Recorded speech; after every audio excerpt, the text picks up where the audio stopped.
जी नमस्कार। आज हम आपको बताने वाले हैं कि आखिर क्यों भोजपुरी के बड़े बड़े सुपरस्टार जैसे कि खेसारी लाल यादव, पवन सिंह, रितेश पांडे और भी अन्य का जो गाना है ट्रेंडिंग पर नहीं जाता है, और एक छोटी स्टार भोजपुरी का अक्षरा सिंह, उनका गाना जो है यूट्यूब में अभी का डेट में ट्रेंडिंग पे चल रहा है।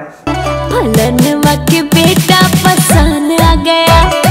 तो आखिर इसका कारण क्या है, आज आपको जो है आपका भाई बताएगा इस वीडियो में, तो बने रहिए। लेकिन उससे पहले आपको हम दिखाना चाहते हैं कि इतना अच्छा गाना अभी हाल फिलहाल में जो है पांडे जी का, हाँ आज जेल होई कल बेल होई परसों से रूहे खेल होई। ये जो गाना है इसका इतना अच्छा व्यूज़ होने के बावजूद एक दिन में लगभग इस गाने का व्यूज़ 2 मिलियन था, उससे भी ज़्यादा।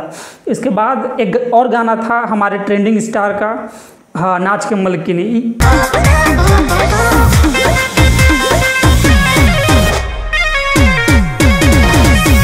इसका भी जो था व्यूज़ बहुत अच्छा था, इसके बावजूद भी ये गाना ट्रेंडिंग पे नहीं। आखिर क्यों, तो हम बताएंगे आपको। इसके बाद है लेला पुदीना।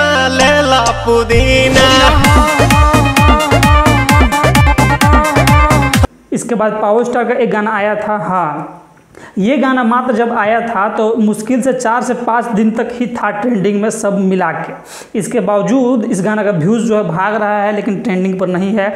और अक्षरा सिंह का ये गाना आते के साथ ही ट्रेंडिंग पर आखिर क्यों है भैया, तो देखिए हम क्या बताएंगे आपको। आप जैसा फैन है तो सेम फैन हम भी हैं, ठीक ना। तो एकदम हम भी आपके जैसा आम आदमी है, तो हम सोचे कि आपसे जान ले कि आखिर क्यों ट्रेंडिंग पर नहीं जा पाता है। अगर आपको कारण मालूम है तो कमेंट सेक्शन में है, कमेंट करके बताइएगा, ठीक ना। मिलते हैं आपसे अगली बार, तब तक जय हिंद, नमस्कार।